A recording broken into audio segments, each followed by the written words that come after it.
Hi guys, this is my mini vlog. Last time with our girls night out, I started my day here by making these flowers. Ba't pa nag-i-English? Anyways, nauna sila dyan guys. Medyo na late ako dahil tinapos ko yung mga flowers. And nagbiyahe na ako dito kasi medyo madilim na. Dahil din sobrang traffic, since rush hour ako nakapagbiyahe. Finally, I'm here. Medyo haggard na tayo dyan. And ito yung mga gift ko. Tapos onting mirror shot lang. Ay, hindi pala onte. Meron pa sa elevator. Yung place namin is rooftop siya guys. Natuwa naman sila dito guys kahit late ako. Kasi bumungad yung mga flowers sa kanila. Ganito pala feeling magbigay ng flowers. Parang gusto ko pa silang bigyan next time. Ganon. Kasi sobrang genuine lang ng reaction nila. Or it hits different lang talaga maka-receive ng flower lalo na if girl ka. Ayan, for the picture taking mo na sila. Nakakita na naman ako na salamin guys. Nag-retouch kasi ako dito kasi medyo na-haggard sa biyahe. Ayan, more retouch. Hiram ako na lipstick dyan kasi wala pala yung sa akin. Then, nandito na yung mga order namin drinks. Waiting na lang kami dun sa food. Alam nyo ba guys, first time namin kumain tatlo na magkakasama sa isang fancy na resto. Kagaya nito. Siyempre, susulitin na natin to guys. Kaya kumuha kami ng isang soju. And cheers! Yung isang kasama namin sa right guys, di talaga siya umiinom. Obvious naman sa reaction. And ito, nag-decide kami mag-alistaya. Kung sino yung unang magbibigay ng gift. And the winner is Angelica.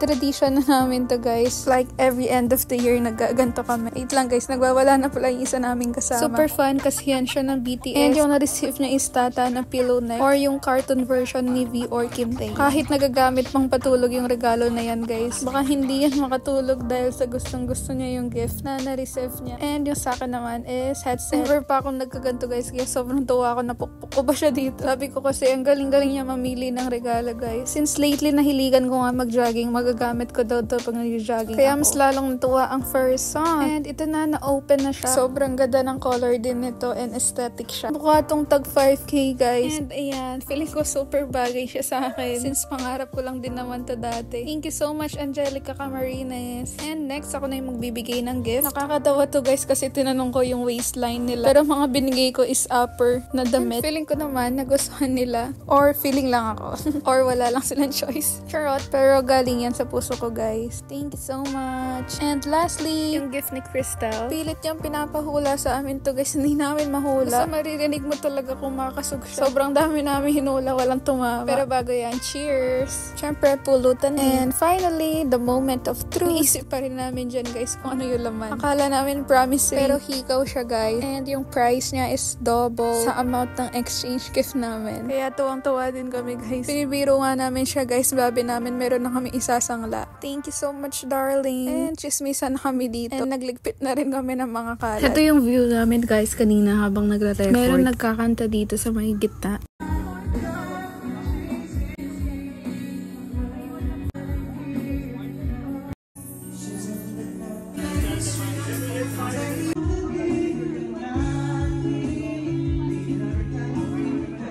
And for the moment lang ako dito guys bago kami umuwi. Nag-chill na lang kami dito guys at nakikinig ng music. And naghihintay na lang ng oras bago umuwi.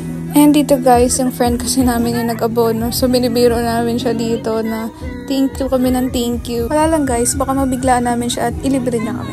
Charot. And lumabas na kami. The Clouds Bar nga pala yung pangalan ng lugar na to guys. Sumakay na kami ng elevator dito. Tingnan niyo yung mga kasama ko guys. Binigyan ko lang ng camera na nahimik na. Anyways, thank you so much for watching. Bye guys!